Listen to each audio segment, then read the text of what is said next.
खुशामदीद कहते हैं आपको प्रोग्राम में। मैं असदुल्ला खान हूँ। परदेश से देश तक एक ऐसा प्रोग्राम है नाज़रीन कि जिसमें हम ओवरसीज़ पाकिस्तानियों के मसाइल पाकिस्तान में हुकूमतों तक पहुँचाने की कोशिश करते हैं और उनके मसाइल को हल करने की कोशिश करते हैं। ये प्रोग्राम यूके में बहुत अरसे से ऑनर किया जा रहा है और वहाँ पर जो पाकिस्तानी मौजूद हैं उनके मसाइल को हल करने के लिए एक बहुत इफ़ेक्टिव अंदाज़ में इस प्रोग्राम ने कोशिश भी की है। अब आप ये प्रोग्राम कनाडा में भी देख सकेंगे और हम जानना चाहेंगे आज के इस पहले प्रोग्राम में कि कनाडा में जो पाकिस्तानी मौजूद हैं उनके सामने किस तरह के मसाइल हैं और किन मसाइल को वो पाकिस्तानी हुकूमत के सामने रखना चाहते हैं और किन मसाइल को वो हल करना चाहते हैं। अब जैसे यूके में मुकीम पाकिस्तानियों के बहुत सारे प्रॉब्लम्स में से एक प्रॉब्लम ये है और सबसे ज़्यादा बड़ा प्रॉब्लम ये है कि जो उनकी इन्वेस्टमेंट्स हैं पाकिस्तान में वो उनके बकौल सेफ़ नहीं हैं और उनकी ज़मीनों पर कब्ज़ा हो जाता है और उनकी ज़मीनों पर कब्ज़ा छुड़ाने के लिए वो कानूनी जंग लड़ते हैं। उसमें उनको दिक्कत का सामना करना पड़ता है क्योंकि वो ख़ुद यहाँ ग्राउंड पर मौजूद नहीं होते। तो आज के पहले प्रोग्राम में हम कनाडा के हवाले से देखना चाहेंगे कि वहाँ पर किस नौयत के मसाइल हैं और उनको कैसे एड्रेस किया जा सकता है। मेरे साथ जो मेहमान मौजूद हैं उनका तारुफ़ करवाता हूँ जी। अवैस इकबाल साहब मेरे साथ मौजूद हैं, सोशल वर्कर हैं, ओवरसीज़ पाकिस्तानी हैं, मुक़ीम हैं। अवैस इकबाल साहब बहुत शुक्रिया। कलीद रशीद साहब हमारे साथ मौजूद हैं, आप भी ओवरसीज़ पाकिस्तानी और MPP हैं मिसिसागा के। और ताबिश तौफीक साहब मेरे साथ मौजूद हैं, बिज़नेसमैन हैं, ओवरसीज़ पाकिस्तानी। तमाम मेहमानों को मैं खुशामदीद कहता हूँ। सबसे पहले अवैस इकबाल साहब, आप एक सोशल वर्कर भी हैं, तो बताइएगा कि पाकिस्तानियों को किस नौयत के प्रॉब्लम्स का सामना है वहाँ पर। देखिए, इसको पहले तो बहुत शुक्रिया, आपने हमें मौका दिया और कनाडा को आपने इस हवाले से जो है वो नेशनल लेवल के ऊपर शामिल किया। तो अगर यहाँ पे जो कैनेडियंस और पाकिस्तानी ओरिजिन कम्युनिटी है, जो हम पाकिस्तान से यहाँ पर आ बैठे हैं ओवरसीज़ पाकिस्तानी, तो हमारे डिफरेंट किस्म के मसाइल हैं। बाज़ औक़ात जो है वो लोकल कम्युनिटी के हवाले से भी होते हैं और पाकिस्तान के हवाले से भी। जैसे आपने कहा कि वहाँ पे जो हमारी इन्वेस्टमेंट्स हैं प्रॉपर्टीज़ के अंदर, दीगर और मामलात में, और कनाडा चूँकि यूके का आपने जब मुकाबला किया तो यूके से 6 घंटे की फ़्लाइट है और कनाडा से जाना और भी मुश्किल काम है। तो इतना आसान नहीं है वहाँ पे इदारों से जाके फ़ाइट करना और एक विंडो से दूसरी विंडो पे जाना और किसी इस तरह के मामलात को छुड़ाना। तो उसमें जो अहम बात है, दिनों मौलाना तारिक जमील साहब भी जब इन्होंने कनाडा का विजिट किया तो एक बड़े जलसे में उन्होंने ये बात कही, यहाँ पे लोगों को एड्रेस किया कि अगर आप कनाडा में रहते हैं या दूसरे मुल्कों को आपने चुन लिया है तो अपनी इन्वेस्टमेंट्स वहाँ करें जहाँ आपके करीब मौजूद हो, जहाँ सारे मामले हैं। मैं आपको बताने का मेरा मकसद ये है कि ये जो चीज़ है वो ट्रस्ट आज तक इस्टेब्लिश नहीं हो सका कि क्या हुकूमत जो है वो चाहे सिंध की हो, पंजाब की हो या कौमी हो, क्या वो ओवरसीज़ पाकिस्तानियों के मसाइल हल करा सकती है। बिल्कुल सही है। अच्छा, ताबिश तौफीक साहब, आप एक बिजनेसमैन हैं, बिज़नेस कम्युनिटी को किस तरह के मसाइल का सामना है? और यहाँ एक तो है कि वहाँ पर कुछ मसाइल हैं, लेकिन एक उनके अपना होम टाउन जो है, जो पाकिस्तान है, वहाँ से कुछ प्रॉब्लम्स हैं जो वो कैरी करके जाते हैं या यहाँ पर उनको कुछ प्रॉब्लम्स को फेस करना पड़ता है। तो मजमूई तौर पर किस तरह की चीज़ें हैं जिनको एड्रेस करना चाहिए हमें इस प्रोग्राम में अपने आने वाले दिनों में? बिल्कुल सर, बहुत बहुत शुक्रिया आपका प्रोग्राम में लेने का। Thank you very much. बहुत सारी ऐसे इश्यूज हैं सर, जो लोग यहाँ पर आते हैं पाकिस्तान से, उनके लिए बेशमूल जो यहाँ पे अच्छा अर्न कर रहे हैं उनके लिए, इन्वेस्टमेंट के लिए। आपकी बात बिल्कुल बजा है कि लोगों की प्रॉपर्टीज पे पाकिस्तान में कब्जा हो जाता है, लोगों का ट्रस्ट लेवल वैसा नहीं है जैसा होना चाहिए कि पाकिस्तान में इन्वेस्ट वो कर सके। इस हवाले से अगर 92 न्यूज़ जो ये प्रोग्राम कर रहा है, ये बहुत ही अच्छा प्रोग्राम है। अगर लोगों का ट्रस्ट डेवलप हो जाता है पाकिस्तान में इन्वेस्टमेंट के हवाले से, तो यहाँ से बहुत ज़्यादा इन्वेस्टमेंट्स पाकिस्तान जा सकती हैं, जिससे पाकिस्तान को ज़रा मुबादला डॉलर्स की मद में मिल सकता है। दूसरी तरफ जो लोग यहाँ पे माइग्रेट होकर आ रहे हैं उनके लिए भी हम ऐसे प्रोग्राम शुरू कर सकते हैं जिसमें उनके लिए गाइडेंस हो। जैसे मिसाल के तौर पे फॉर एग्जांपल, मेरा रियल एस्टेट का बहुत अच्छा बिजनेस है, मैं रियल एस्टेट इन्वेस्टमेंट्स बहुत करता हूँ। तो हम रियल एस्टेट इन्वेस्टमेंट से रिलेटेड आगाही लोगों तक पहुँचा सकते हैं कि कौन से एरियाज हैं जहाँ पे इन्वेस्टमेंट के रिटर्न्स बहुत अच्छे हैं, कौन सी चीज़ है जिनमें इन्वेस्टमेंट की जा सकती है। इसी तरह और मुख्तलिफ बिजनेसेस हैं, मैन्युफैक्चरिंग की तरफ लोगों को गाइड किया जा सकता है। तो बहुत सारी ऐसी जगहें हैं जहाँ पे काम करने की ज़रूरत है। बहुत अच्छी काविश है आपकी, आपको ऊपर वाला कामयाब करें। Thank you. कलीद रशीद साहब, आपका क्या ख्याल है? सर, आपके भी एक्सपीरियंसेस हैं, आप लोगों के मसाइल को देखते हैं, डील करते हैं, आपके ख्याल में क्या प्रॉब्लम्स हैं जी पाकिस्तानियों के? बिस्मिल्लाहिर्रहमानिर्रहीम। सबसे पहले तो thank you so much for having us on your show जी। जनरली जो हम पाकिस्तानियों के प्रॉब्लम्स, जैसा कि अभी हमारे जो दो गेस्ट और हैं उन्होंने भी यही बात करी कि खासतौर पे इकोनॉमिक डेवलपमेंट साइड पे जो है वो काफ़ी इश्यूज फेस करते हैं। Being a provincial parliament, member of provincial parliament, हम लोग अक्सर ये देखते हैं कि जो हमारी कम्युनिटी के लोग हैं they want to go to Pakistan और एक बिजनेस कनेक्शन बनाना चाहते हैं जी। यहाँ से पाकिस्तान इन्वेस्टमेंट लेके जाना चाहते हैं, लेकिन प्रॉब्लम्स फेस करते हैं कि वहाँ पे जो सबसे बड़ा एक अनसर्टेनिटी और सिक्योरिटी का जो एक इशू अक्सर देखने में आता है, उसकी वजह से काफ़ी जो बिजनेस कम्युनिटी है वो दे बिकम रिलक्टेंट। और यही वजह है कि जब हम ख़ास तौर पे जब हम पाकिस्तानी कॉन्सुलेट या पाकिस्तानी एम्बेसी के साथ हम लोग जब डिस्कशंस करते हैं तो हम यही बात करते हैं कि कम्युनिटी जो है माशाल्लाह से they are very successful here in Canada. हमारी जो पाकिस्तानी कम्युनिटी है, जैसे बड़े बड़े बिजनेसमैन हैं और हम पाकिस्तान में काफ़ी इन्वेस्टमेंट जो है वो लेके जा सकते हैं। And it can be a two way trade as well too. देखें ना, हम पाकिस्तान के जो पड़ोसी मुल्क है उसके साथ इन्वेस्टमेंट कर रहे हैं, कनाडा करता है, तो फिर पाकिस्तान के अंदर हम वो इन्वेस्टमेंट क्यों नहीं कर सकते। सही है। तो कली साहब, आपने कहा कि रिलक्टेंट हैं लोग, आपके ख्याल में रिलक्टेंस की वजह क्या है? फाइंडिंग्स क्या होंगी आपकी? जो हम लोग सुनते हैं ख़ास तौर पे कम्युनिटी के लोगों की तरफ से, वो सबसे बड़ा एक ट्रस्ट का इशू है।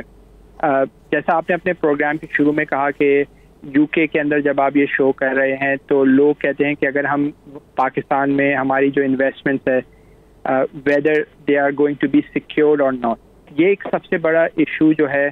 और ओवैस भाई भी शो में है, I think he can vouch for it कि लोग अक्सर इस बात की वजह से रिलक्टेंट हो जाते हैं कि जो हम इन्वेस्टमेंट वहाँ करने जा रहे हैं, इवन कि अगर एक हम छोटी सी ज़मीन भी ख़रीदना चाहें तो कल को ये ना हो कि वो हमारी ज़मीन जो है उस पर कोई और कब्ज़ा कर ले। तो चूँकि देखें ना, यहाँ पे लोग जो हैं वो बहुत मेहनत, दुनिया में हर जगह लोग मेहनत करते हैं और कनाडा में भी जो हमारी कम्युनिटी वो बहुत मेहनत करती है, बहुत मेहनत से पैसे कमाते हैं। और जब वो ये देखते हैं कि हमारी इन्वेस्टमेंट अगर हम पाकिस्तान लेके जाएं और वो सिक्योर ना हो, तो फिर वो कहते हैं कि इससे अच्छा है कि हम यहीं पे कुछ कर लें। सही है। तो ये वैसे इकबाल साहब, आपके ख्याल में ये जो ट्रस्ट डेफिसिट है इसको कैसे ब्रीच किया जा सकता है? क्या स्टेप्स लिए जा सकते हैं? आप हुकूमत को या जुल्फी बुखारी साहब को क्या रिकमेंडेशन देंगे अपनी तरफ से ताकि बिजनेस को यहाँ से इन्वेस्टमेंट्स पाकिस्तान में भी आएँ? ये जो एक टू वे ट्रेड की बात हो रही है और एक कॉन्फिडेंस बढ़े, आपके ख्याल में कैसे हो सकता है?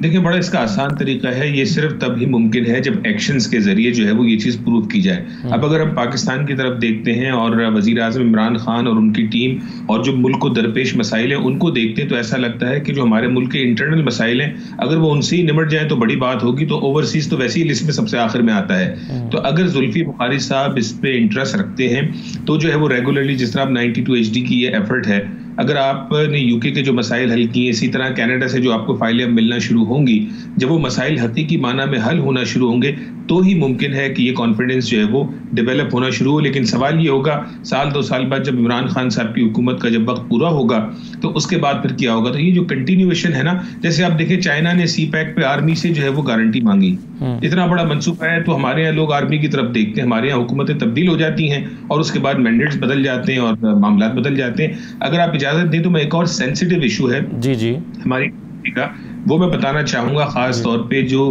पाकिस्तान में जो लोग हमें देख रहे हैं, सुन रहे हैं, उनके हवाले से ये इन्वेस्टमेंट, ये प्रॉपर्टी तो एक इशू है ही असद साहब, लेकिन एक और इशू ये है, और कलीद साहब भी मौजूद हैं, ताबिश साहब भी मौजूद हैं, ये इस पे ऐड भी कर सकते हैं कि यहाँ पे वो ये रहा है कि जब पाकिस्तानी 15, 20, 30 साल पहले यहाँ पे आके आबाद हुए, अपनी स्ट्रगलिंग की फेज से गुजरे, अब उनके बच्चे उस सतह पे आ गए जब उनकी शादियां होने लगी हैं। अच्छा, हमारे जिस कल्चर से हम आए वहाँ पे अगर आपकी बेटी यहाँ पे पली पड़ी बड़ी हुई है, अब अगर वो अपनी पसंद की शादी करना चाहती है तो बहुत सारे पेरेंट्स उसको बर्दाश्त नहीं कर सकते।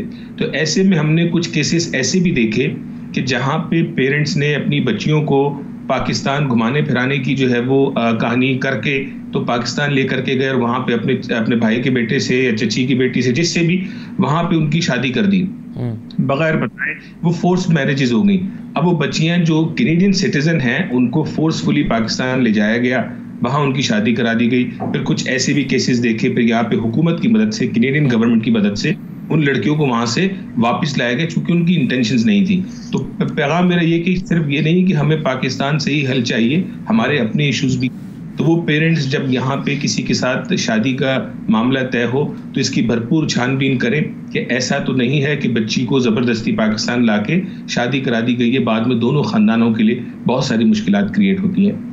बिल्कुल सही है। अच्छा कलीद साहब, ये बताइए कि इस वक्त पाकिस्तानियों के लिए इमिग्रेशन पॉलिसी वहाँ पर कैसी है? सख्त है, नरम है?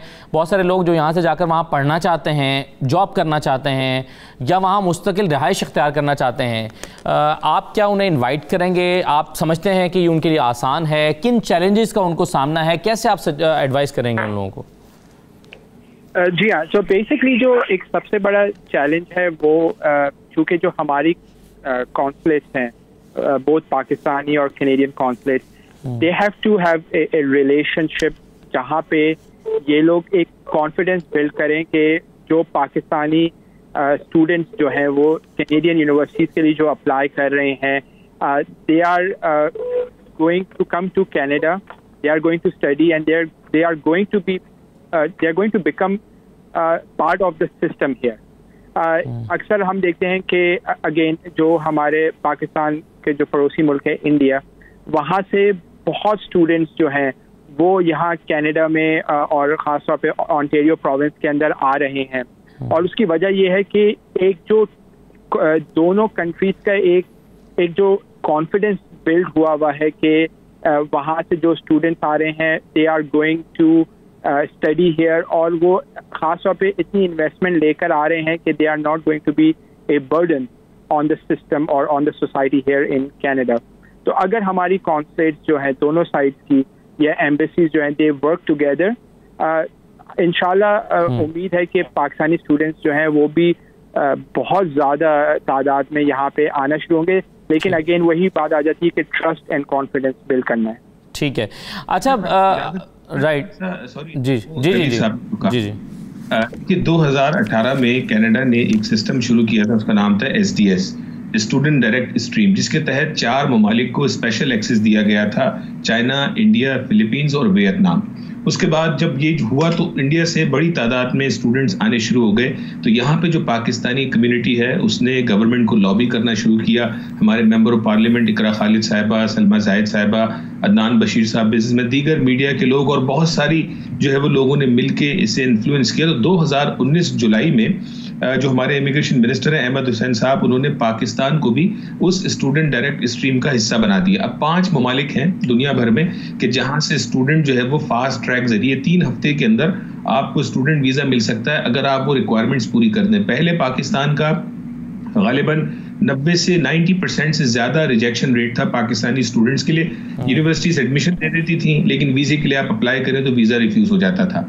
तो अब अगर आप SDS सिस्टम की रिक्वायरमेंट्स को मीट करते हैं तो आप जो 3-4 वीक्स के अंदर आपको बआसानी वीजा मिल जाएगा। तो जो लोग हमें देख रहे हैं, सुन रहे हैं, वो उसको गूगल कर सकते हैं। SDS student direct stream Canada जो प्रोग्राम है उसके तहत जो है वो बआसानी होपफुली पाकिस्तानी स्टूडेंट्स भी अब जो है वो इन 4 ममालिक से आने वाले स्टूडेंट्स को ज्वाइन कर सकें। बिल्कुल सही है, बिल्कुल सही है। ये बहुत अच्छा आपने नुक्ता उठाया ताकि स्टूडेंट्स की रहनुमाई हो गई आपके इस बात से कि SDS जो है उसके थ्रू वो उनको रहनुमाई मिल सकती है। ताबिश तौफीक साहब, मुझे ये बताइए कारोबारी हालात कैसे हैं इस वक्त कनाडा में? वहाँ कोरोना की वजह से ज़ाहिर है पूरी दुनिया ही मुतासर हुई थी, क्या कनाडा भी मुतासर हुआ और क्या इस हद तक मुतासर हुआ कि वहाँ पर लोगों के लिए चैलेंजिंग हो गया कारोबार करना या नॉर्मल है सूरत हाल? सर, कारोबारी हालात वाकई में जैसे पूरी दुनिया पे असरात पड़े थे वैसे ही कनाडा के ऊपर भी पड़े थे। बट यहाँ पे एक थोड़ा सा जो कारोबारी हालात हैं वो ड्रिवन होते हैं मोस्टली रियल एस्टेट मार्केट के थ्रू। रियल एस्टेट मार्केट का बड़ा इम्पैक्ट पड़ता है दूसरे कारोबारों के ऊपर। तो कैनेडियन गवर्नमेंट ने एक बड़ा अच्छा कदम उठाया था कि इन्होंने इंटरेस्ट रेट कम कर दिए थे राइट अवे जब ये पैंडेमिक शुरू हुआ था। जिसकी वजह से रियल एस्टेट मार्केट में एक दफा फिर बूम आ गया और रियल एस्टेट मार्केट इस वक्त बहुत ही अच्छे नोट्स पे जा रही है। उसकी वजह से ट्रिकल डाउन इफेक्ट और दूसरे कारोबारों पे, दूसरे बिजनेसेस के ऊपर भी आना शुरू हो गया। एक मार्केट जो काफी हिट हुई थी वो रेस्टोरेंट मार्केट थी, लेकिन उसके ऊपर भी इन्होंने अब काफी काबू पा लिया है और वो दोबारा अपने पैरों पर खड़े होने जा रही है।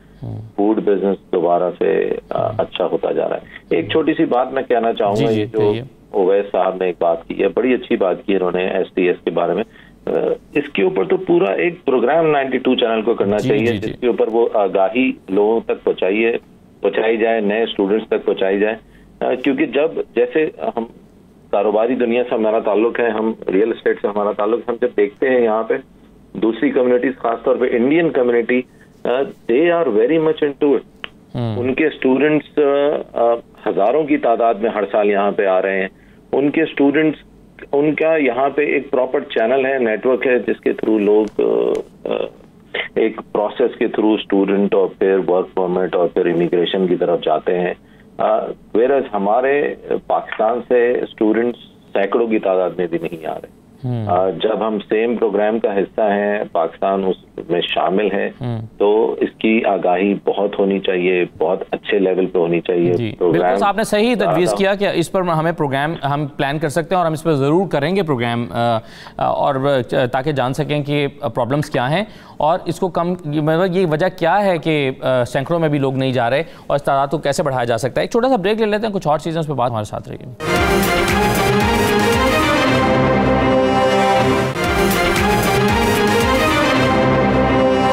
दोबारा आपको खुशामदीद कहते हैं। कलीद रशीद साहब, एक परसेप्शन ये है कि पाकिस्तानियों के लिए कनाडा का वीज़ा हासिल करना, चाहे वो विजिट वीज़ा क्यों ना हो, वो मुश्किल काम है। क्या ये परसेप्शन दुरुस्त है आपके ख्याल में, और अगर दुरुस्त है तो इसकी वजह क्या है? एक्चुअली आई डोंट थिंक मतलब डिपेंड करता है कि कौन लोग जो हैं वो विजिट वीज़ा के लिए अप्लाई कर रहे हैं। देखें, प्रॉब्लम आती है जब लोग जो है वो अपने पेपर वर्क जो कर रहे हैं, इवन विजिट वीज़ा के लिए, उसमें अगर वो लोग जो है वो सही इंफॉर्मेशन ना भरें या मिस इंफॉर्मेशन दें। काफ़ी ऐसे लोग हैं जिनको मैं खुद पर्सनली जानता हूँ कि उन लोगों ने वीज़ा एप्लीकेशन भरी और लेकिन उसके अंदर वो मतलब इनकम्प्लीट या रॉन्ग इंफॉर्मेशन उन्होंने भरी। अब लोगों को ये समझना चाहिए कि जब आप किसी एम्बेसी के अंदर जाते हैं वीज़ा के लिए या कॉन्सुलेट के अंदर जाते हैं, तो वहाँ पे जो लोग बैठे हुए हैं वो तो पूरी आपकी हिस्ट्री सर्च कर लेंगे। तो यही वजह है कि अक्सर होता है कि पाकिस्तान के वीज़ा जो हैं वो रिजेक्ट हो जाते हैं, क्योंकि जो लोग हैं यहाँ पर जो वीज़ा से इशू कर रहे हैं वो फिर यही देखते हैं कि वहाँ से जो विजिट वीज़ा के लिए आने वाले लोग हैं वो विजिट करके यहीं पे रुक जाएंगे और वापस नहीं जाएंगे। एक सबसे बड़ा इशू जो है वो ये है, और इसमें आई थिंक ओवैस भाई जो है वो और भी ज्यादा ऐड कर सकते हैं विजिट वीज़ा के। जी ओवैस साहब, आप ऐड करना चाहेंगे उसमें? जी बिल्कुल। देखिए, विजिट वीज़ा का मामला तो हमेशा से बिल्कुल वो एक गैम्बलिंग शुमार होता है कि आप अप्लाई करें, किसी को मिल गया तो ताज्जुब होता है, जो किसी को नहीं मिला तो हैरत होती है कि इनको भी नहीं मिला। तो ये मसला जो है वो हमेशा से जारी है, और इसमें जब हम यहाँ पे राब्ता करते हैं, हमारे जो मेंबर ऑफ पार्लियामेंट हैं या जो इमिग्रेशन डिपार्टमेंट है, जब उनसे बात करते हैं तो पता चलता है कि जो वीज़ा ऑफिसर है जो एम्बेसी में बैठा हुआ है पाकिस्तान में, इस्लामाबाद में, दीगर जगहों पे, उसके पास इतनी ज़्यादा पावर है कि ये भी इसको इन्फ्लुएंस नहीं कर सकते, और उसकी जेब में इतने कार्ड्स हैं आपको रिफ्यूज करने के कि आप एक मसला हल करें तो दूसरे से वो आपको रिफ्यूज करेगा।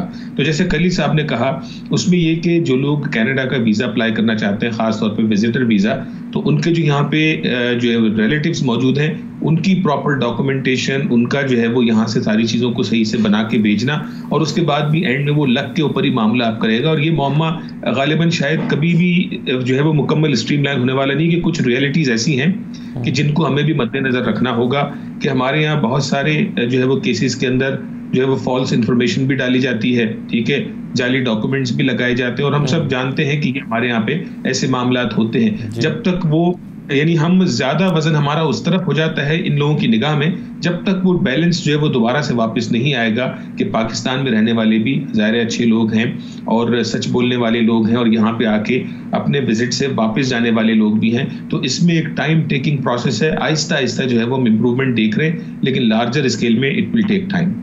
वैसे अब आपके ख्याल में पाकिस्तानी सफारतखाना कितना मुतहरिक है यहाँ, और किस हद तक रोल प्ले करता है यहाँ पाकिस्तानियों को सपोर्ट करने के लिए? जी, ये बड़ा अच्छा आपने सवाल किया। पाकिस्तानी सफारत खाने का मसला ये है कि इनकी जो हमारे हाई कमिश्नर होते हैं या कौंसल जनरल होते हैं, उनकी तैनाती 2 साल या 3 साल तक की होती है। जब वो आते हैं तो 4, 6, 8 महीने तो उनको ले ऑफ द लैंड समझने में लग जाते हैं। बाय द टाइम वो उसको अंडरस्टैंड करते हैं तो उनका तकरीबन आधा टेन्योर गुजर चुका होता है। तो ये साइकिल एक चलती रहती है, तो कभी भी वो सॉलिड कंटिन्यूएशन हमें नहीं मिलती। लेकिन पर्सनैलिटी टू पर्सनैलिटी होता है। कुछ ऐसे लोग हैं कि जो वाकईतन पाकिस्तान की फ्लैग को ऊंचा करना चाहते हैं, तो वो ट्रेड पे फोकस करते हैं, कम्युनिटी इंगेजमेंट पे फोकस करते हैं। तो ये इंडिविजुअल बाय इंडिविजुअल है। पिछले दिनों हमारे जो हाई कमिश्नर हैं रजा बशीर तारड़ साहब मोहतरम, उनसे हमने बात की, तो मैं समझता हूँ कि आपके जो नागरिक जानना चाहेंगे कि कनाडा में आखिर पाकिस्तानी रहता कितना है, हमारी तादाद क्या है। तो जब उनसे बात हुई तो उन्होंने ऑफिशियल नंबर से जुलाई 16, 2020 के नंबर हैं, यानी 1 महीना पहले के, तो उन्होंने बताया कि टोटल 1,91,790, यानी यूं कह लें कि 2 लाख के करीब पाकिस्तानी ऑफिशियल जो आदाद शुमार इनके पास हैं वो रहते हैं। इसमें अगर हम उसको थोड़ा सा डिवाइड कर लें तो जो मेजर हमारा एरिया है वो टोरंटो एरिया, यानी टोरंटो और उसके अतराफ के जो शहर है, मतलब लंदन, विंडसर, उसमें तकरीबन 1,34,000 पाकिस्तानी रहता है। और दीगर और इलाकों का हमारे पास किसी और प्रोग्राम में बता भी सकेंगे, मॉन्ट्रियल वगैरह की में तकरीबन 9,500, वैंकूवर जो वेस्टर्न एरिया है वहाँ 41,000 के करीब है, और ऑटवा और दूसरे दीगर छोटे शहरों में 6,500 लोग हैं। तो ये पाकिस्तानियों की टोटल जो है वो तादाद है तकरीबन 2 लाख। और एम्बेसी का जहाँ तक आपने कहा, खास तौर पे कोविड के हवाले से बात करें, यहाँ पे जो पाकिस्तानियों का एम्बेसी से जो लेना देना है वो 2 हवालों से, एक तो अपने आईडीज, पासपोर्ट, नादरा, इन चीज़ों के हवाले से जो कि सारा ऑनलाइन हो चुका है, तो उसमें अब इतनी कॉम्प्लिकेशंस मौजूद नहीं है। रहा दूसरा ताल्लुक, जैसे कली साहब ने कहा, हम अक्सर सवाल पूछते हैं अपने एम्बेसडर से, हाई कमिश्नर से, कि आखिर जस्टिन ट्रूडो साहब या इमरान खान साहब, दोनों में से कोई कनाडा आएगा या कैनेडियन वजीर आजम पाकिस्तान कब जाएंगे? तो इसका हमें कोई खातिर खा जवाब आज तक जो है वो नहीं मिला। शायद डिप्लोमेसी मसाइल हैं, और पाकिस्तानी जो यहाँ मौजूद है वो देखना चाहते हैं कि जिस तरह दूसरे मुल्कों के वज़ीर आज़म जो है वो पाकिस्तान का दौरा करते हैं, या जो है वज़ीर ख़ारिजा पाकिस्तान के दूसरे मुल्कों का दौरा करते हैं, तो क्या वजह है कि वो कनाडा नहीं आते? आप ही वैसे इसका जवाब दीजिए कि आपके ख्याल में क्या वजह है कि नहीं आते? इम्पॉर्टेंट नहीं है, फॉरेन पॉलिसी में उसकी कोई इतनी ख़ास जगह नहीं है, पाकिस्तान को लगता है कि ट्रेड के लिए यहाँ पर ज़्यादा मार्जिन नहीं है, या चूँकि स्ट्रेटेजिक पॉइंट ऑफ व्यू से इम्पॉर्टेंट नहीं है इसलिए इम्पॉर्टेंट नहीं है? क्या वजह क्या है आपके ख्याल में? पता नहीं, मुझे तो लगता है देखिए स्ट्रेटेजिकली तो पाकिस्तान एक इम्पॉर्टेंट मुल्क है, लेकिन शायद ऐसा लगता है कि पॉलिटिकल जो इनस्टेबिलिटी है हमारी कंट्री के अंदर, वो शायद जो है वो दीगर मुल्कों को शायद हमसे दूर रखे हुए हैं। उनका मफाद उस तरह से स्टेब्लिश नहीं हो पाता कि मैं आज आपके साथ एक बात लिंक कर लूं, कल 6 महीने बाद, साल बाद जो है वो वहाँ महाजाराई शुरू हो जाएगी। तो हमारे, क्योंकि हर मुल्क अपने इंटरेस्ट को प्रोटेक्ट करना चाहता है। कनाडा अपने इंटरेस्ट को प्रोटेक्ट करेगा, बिला वजह दौरे करने का फायदा कोई नहीं है। बिल्कुल सही है। अच्छा, एक चीज़ मुझे ताबिर साहब ये बताइए कि पाकिस्तानी ज़्यादातर वहाँ पर बिजनेस करते हैं या जॉब्स करते हैं, और फिजिबल क्या है, ज़्यादा बेहतर किस ऑप्शन को समझते हैं वो? देखिए, न्यू कमर के लिए तो एडवाइजेबल भी यही होता है कि आप पहले जॉब करें, सिस्टम को समझें। जब आपको सिस्टम समझ में आए तो अपने नेचर के हिसाब से जो भी आपका एक्सपीरियंस है उसके हिसाब से जो आप करना चाहते हैं वो करें। लेकिन इवेंचुअली मेजॉरिटी जो है हमारी पाकिस्तानियों की वो जॉब, नौकरी पेशा है। मेजॉरिटी उसमें आईटी से रिलेटेड लोग हैं, आईटी जॉब्स कर रहे हैं। बिजनेस सेक्टर में बहुत कम लोग हैं, लेकिन इसमें ग्रोथ इवेंचुअली बहुत तेजी से बढ़ रही है। बिजनेस सेक्टर में काफ़ी पाकिस्तानी अब तादाद बढ़ रही है। बिल्कुल सही है। अच्छा कलील साहब, एक चीज़, आपने इलेक्शन लड़ा, हम यहाँ पर जैसे पाकिस्तान में कल्चर है कि जब आप इलेक्शन लड़ते हैं तो आपके वोटर्स अपनी एक लिस्ट ऑफ डिमांड्स आपके सामने रखते हैं कि जी ये हमारे मसाइल हैं, आपको ये हमें हेल्प करना पड़ेगी। क्या, एक तो ये बताइए कि वहाँ पर भी ऐसा ही कल्चर है, और दूसरा ये कि अगर पाकिस्तानियों ने कुछ लिस्ट ऑफ डिमांड आपके सामने रखी होगी तो जनरली किस तरह के प्रॉब्लम्स हैं पाकिस्तानियों को जो वहाँ पर वो फेस करते हैं? तो देखें, जब आप दुनिया में खैर कहीं भी आप इलेक्शन लड़ें, जैसे हम यहाँ प्रोविंस ऑन्टेरियो के अंदर जो हम जब इलेक्शन के लिए हम लोग खड़े हुए थे, तो बेसिकली जो पाकिस्तानी कम्युनिटी है उसके अलावा जो अदर कम्युनिटीज़ हैं, उन लोगों की हर किसी की अपनी एक इश्यूज होते हैं जिनको वो चाहते हैं कि आप पार्लियामेंट के अंदर उन इश्यूज को रेज करें। जैसे पाकिस्तानी कम्युनिटी है, वो जाहिर सी बात है कि उनका जो सबसे बड़ा एक इशू होता है जो है वो है कि इमिग्रेशन, विजिट वीजा, उसके अलावा जॉब अपॉर्चुनिटीज, उसके अलावा जो है आप जैसे हमने शुरू में प्रोग्राम में जब आपका जो पहला क्वेश्चन था कि टू वे ट्रेड, इन्वेस्टमेंट, इसके बारे में लोग जो हैं वो कहते हैं कि जब आप पार्लियामेंट के अंदर जाएं तो इन इश्यूज को रेज करें।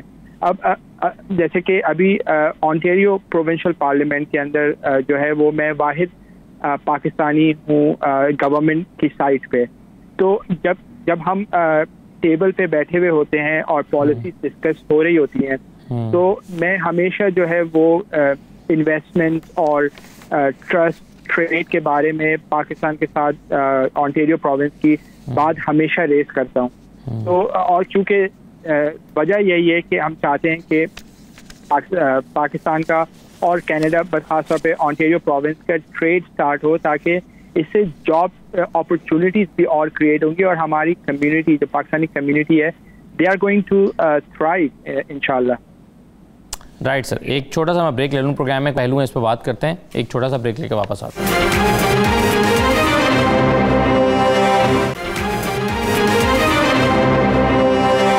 प्रोग्राम में आपको दोबारा खुशामदीद कहते हैं। एक चीज़ मुझे वैसा बताइए, आपने खुद ही एक जिक्र किया प्रोग्राम में के शुरू में, एक डिफरेंट तरह का मसला है, वो ये है कि वो पाकिस्तानी जो वहाँ पर 20 साल से 30 साल से मुकीम हैं, उनमें से कुछ लोग अपने बहुत छोटे बच्चों को साथ लेकर गए थे, कुछ के बच्चे वहीं पर पैदा हुए, वो कैनेडियन नेशनल भी हैं। अब जब वो बच्चियाँ बड़ी हो गई तो वहाँ पेरेंट्स, पाकिस्तानी पेरेंट्स जो हैं वो वहाँ बच्चों की शादी नहीं करना चाहते और वो उनको ज़बरदस्ती लेकर पाकिस्तान आ जाते हैं। कुछ फैमिलीज़ को मैं भी जानता हूँ। अब आप ये वहाँ जब यहाँ पर पाकिस्तानी वो बच्चे आ जाते हैं जिन्होंने अपनी उम्र वहाँ 15-20 साल 18-20 साल वहाँ गुजारे हैं, वो यहाँ आकर एडजस्ट नहीं कर पाते और वो वापस जाना चाहते हैं। अब क्या कुछ ऐसे बच्चे भी हैं जो वहाँ पर राब्ता करते हैं या वहाँ से हेल्प सीख करते हैं, या वो वहाँ पर अपने तौर पर जाना चाहते हैं, कैनेडियन गवर्नमेंट की हेल्प चाहते हैं कि वो पाकिस्तान से वहाँ पर उनको बुलाए उनकी पेरेंट्स की मर्ज़ी के ख़िलाफ़? इस तरह के केसेस क्या होते हैं? और जाहिर है अगर होते हैं तो ये बड़े कॉम्प्लिकेटेड से केसेस होंगे। क्या प्रॉब्लम्स होते हैं नॉर्मली? देखिए, बिल्कुल ऐसे केसेस मौजूद हैं और बड़ी कॉम्प्लिकेशन होती है, और खास तौर पे कॉम्प्लिकेशन जो है वो लड़कियों के लिए होती हैं, क्योंकि लड़कियों को ही फोर्स किया जाता है, वहां लेकर गए आपको कुछ कह के और वहां जाके आपके कजन से या किसी मिलने वाले से शादी करा दी, और लड़की के लिए तो एकदम शॉकिंग हो गया। अब वो लड़की जो है उस माहौल से, उस घर में बंद कैद है, वो कैसे बाहर निकले और किस तरह से किससे मदद हासिल करे और जहाज में बैठ के कनाडा वापस पहुंचे, तो ऐसा तो आसानी से मुमकिन नहीं है वहां पर। तो ऐसी सूरत हाल में फिर डिपेंड करता है कि उस फैमिली में लड़की का भाई है या कौन है जो उसकी इस मुश्किल में उसकी मदद करना चाहता है, या वो लड़की जब अपने होशो हवास में वापस आती है उस शौक के बाद 2 महीने 3 महीने 4 महीने के बाद, तो वो किसी ना किसी तरह से राब्ता करती है कैनेडियन हाई कमीशन से, कैनेडियन गवर्नमेंट से, और उसके बाद जो है वो फिर मुख्तलिफ अंदाज में, एक केस मेरे सामने से गुजरा, फिर मुख्तलिफ अंदाज में, जैसे अब मिसाल के तौर पर उस लड़की को कहा गया कि आप किसी तरह से फलानी मार्केट तक आप पहुंचे या किसी तरह से घर से बाहर निकलें किसी बहाने के जरिए, जिसके तहत फिर आपको जो है वो जो भी अथॉरिटी है, जो भी इदारा है, वो किसी तरह से आपको हेल्प करके जहाज में बिठा के आपको कनाडा तक पहुंचा दे, क्योंकि वो उस लड़की का हक है, कैनेडियन सिटीजन है, उसकी ईमा के खिलाफ कोई काम किया गया या उसकी जान को खतरा है या उसकी फाइल है, तो इस तरह से जो है वो लाजमन मदद हासिल की जाती है। और ऐसी फैमिलीज हैं कि जिनको बाद में फिर बड़ी मुश्किल का सामना है। दोनों जानिब जो है वो, अव्वल तो पेरेंट्स को भी ऐसा काम नहीं करना चाहिए जो है वो, लेकिन बहरहाल ये एक सेंसिटिव इशू जरूर मौजूद है। बिल्कुल सही है। और हमने कुछ फैमिलीज़ के केसेस में ऐसा भी देखा है कि पेरेंट्स जो है वो अगर 20 साल का टारगेट जहन में लेकर गए थे कि उन्होंने 20 साल बाहर रहना और फिर वापस अपने बहन भाइयों और फैमिली के पास आ जाना है, अब वो तो अपने ख्वाब को लेकर ड्रीम पूरा करने के लिए वापस आ जाते हैं कि जी मेरा टारगेट पूरा हो गया, लेकिन फिर बच्चे जो हैं वो पाकिस्तान में एडजस्ट नहीं कर पाते, क्योंकि ज़ाहिर है उनका ब्रॉटअप वहाँ का है, उनकी स्कूलिंग वहाँ की है, और वो यहाँ इस सोसाइटी में एडजस्ट भी नहीं कर पाते और वो वापस जाना चाहते हैं, तो फिर फैमिली के अंदर भी एक कॉन्फ्लिक्ट पैदा होता है। बहरहाल ये इशू तो है और जिसको एक पेरेंट्स ही मेरा ख्याल है बेहतर तरीके से एड्रेस कर सकते हैं। आप कुछ कहना चाह रहे हैं इसमें? वैसा ये कहना चाहूंगा, ये इशू तो जाहिर है पेरेंट्स ही एड्रेस करेंगे, हमारा तो काम था लोगों तक इसकी आगाही दें। दूसरा पॉइंट मैं ये कहना चाहूंगा, देखिए मेरा ताल्लुक भी मिडिल क्लास फैमिली से, मुझे कनाडा आए हुए 20 साल हो गए, और मैं समझता हूं कि जो पेरेंट्स हमें सुन रहे हैं, देख रहे हैं, हर एक की ख्वाहिश होती है कि उनका बेटा, उनकी बेटी जो है वो पाकिस्तान में भी नाम बनाए और काम करें और पाकिस्तान से बाहर भी जाएं। तो देखिए हमारा जो एक चैलेंज है वो ये कि हमें हर चीज झटपट चाहिए, हमें हर चीज जादू की छड़ी के जरिए चाहिए, सब्र हमारे अंदर नहीं है। और मैं अक्सर दोस्तों को, स्टूडेंट्स को ये कहता हूँ कि देखिए, लाइन में लग के वक्त जाया करें, ना कि लाइन से बाहर, क्योंकि लाइन में लगेंगे तो विंडो पे आपका आखिरकार नंबर आ ही जाएगा। तो अपने बच्चों को थोड़ा सा उनमें पेशेंस डालें।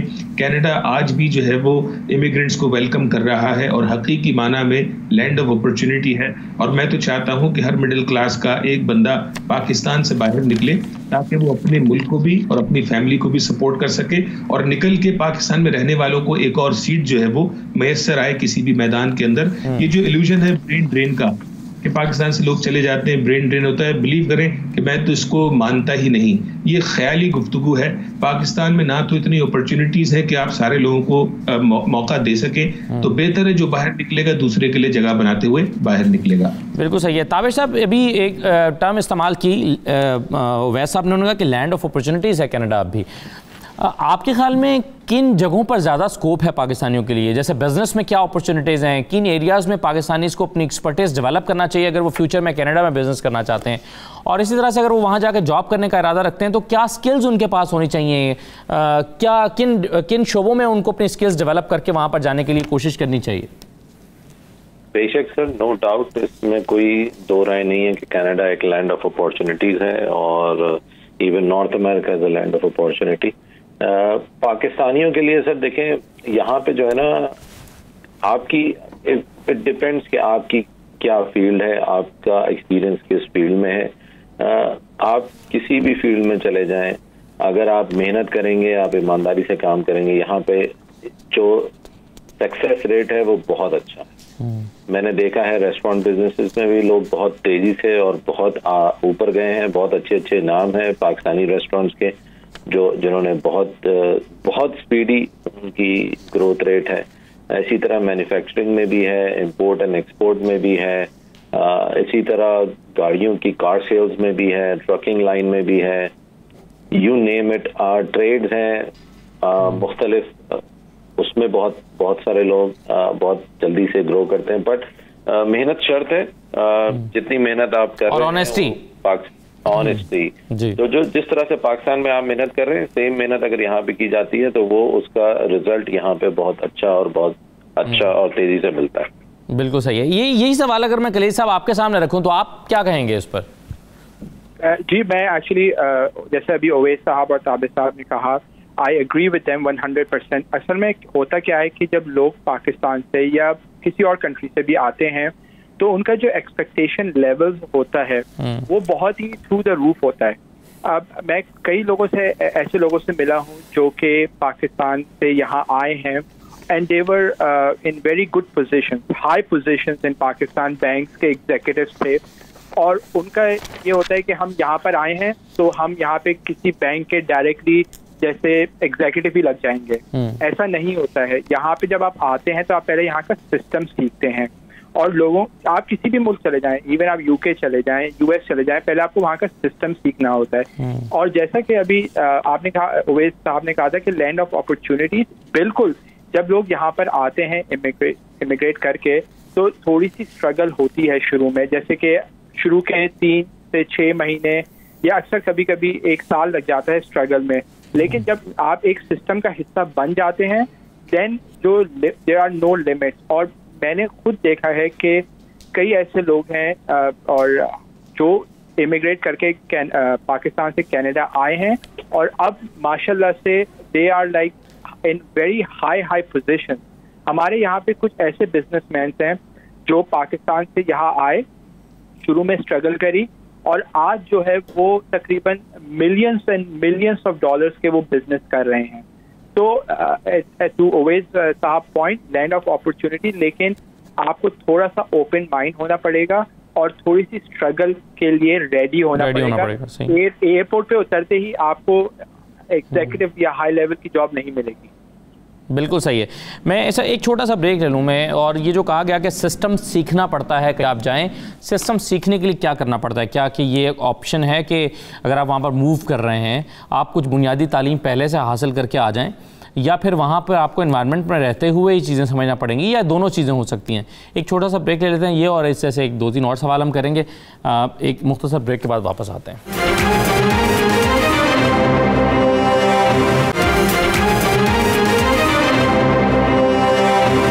खुशामदीद। वैसे अभी एक बात हो रही थी कि आप कहीं पर भी जाएंगे थोड़ा एडजस्ट करने में वक्त लगता है, बल्कि मैं तो ये कहता हूँ कि आप किसी नई क़यामगाह में भी, आप किसी होटल में भी ठहरते हैं तो एक रात के लिए आपको वहाँ पे भी नींद ठीक से नहीं आती और दूसरे दिन जाके आपको नींद अच्छी मिलती है।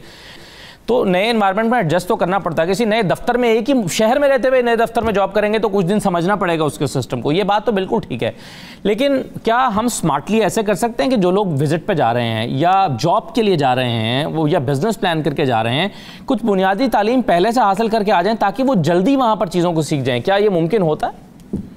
बिल्कुल लाजमन मुमकिन है। आपने एक शहर, एक दफ्तर और इन तरह की मिसालें आपने भी देखी। हम तो कनाडा अपना जो है वो एक ऐसे इन्वायरमेंट में आते हैं जहाँ मज़हब भी और है, जहाँ पे ज़बान भी और है, जहाँ पे कल्चर भी और है, सब कुछ छोड़ छाड़ के हम यहाँ पर आ रहे होते हैं।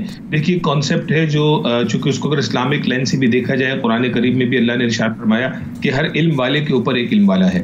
यानी उससे मुराद आप ये ले लें कि काबिल उस्ताद के बगैर मंजिल का बनना बड़ा मुश्किल काम होता है।